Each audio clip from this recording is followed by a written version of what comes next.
Yan o, lalaki ng isda oh, yan o. Oh, let's go na lang. Enjoy na kayo. Yung sarap pang gawin ano, yung pang ihaw. Hindi pa bawal po. Bawal pa silang ulihin. Mas marami pa minsan po, kumpul-kumpul talaga po yan. Uy, kuya. Nagpura na. Sila pag nababasa ster na ano na. Laki doon mo. Bahita ba yun? Nabahita. Yun o, mga friendly na yan sila. Yun o, yung isa oh. Laki oh. Grabe. Bawal po. Ang kailangan niya may distance ka dito sa place. Nakakita-kita mo. 1.5 kilometers, 2 kilometers. Ganyan po. Kaya pag lumabas po siya ng 1.5 kilometers, kulang na po siya. Kaya mas pinili niya lumapit dito kasi Ang dami.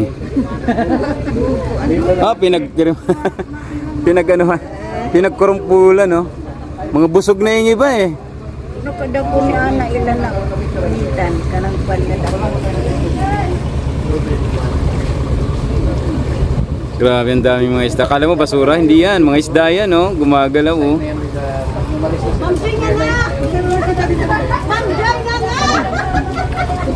May mga isda ka nag-eleksyon. Grabe, ang gaganda dito. Tingnan oh. Wow.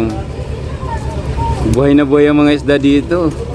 Face to face may encounter eh. Mga lalaki, maliliit.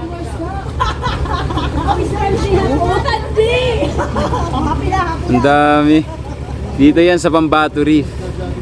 Dito sa Honda Bay. Ang dami nila. Mga labahita.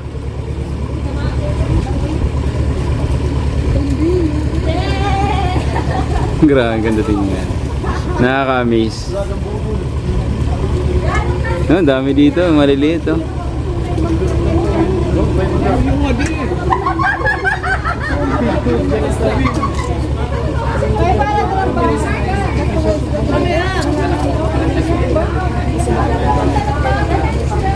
May tao pala sa likod.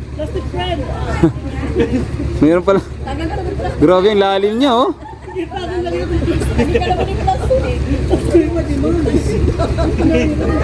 Swimmer. Ano yan? Bidyas?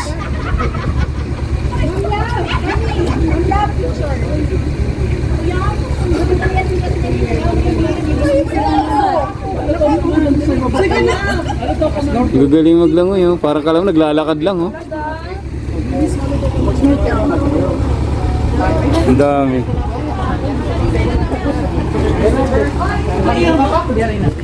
Pambato Reef is not an island, but this is a reef area na kung saan nakadaking lang to. Tapos when you throw something, food, lumalapit yung mga isda.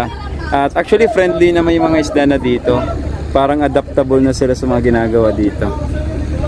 Yes, welcome to Pambato Reef. So dalawang bangka lang ngayon. So guest lang din namin to.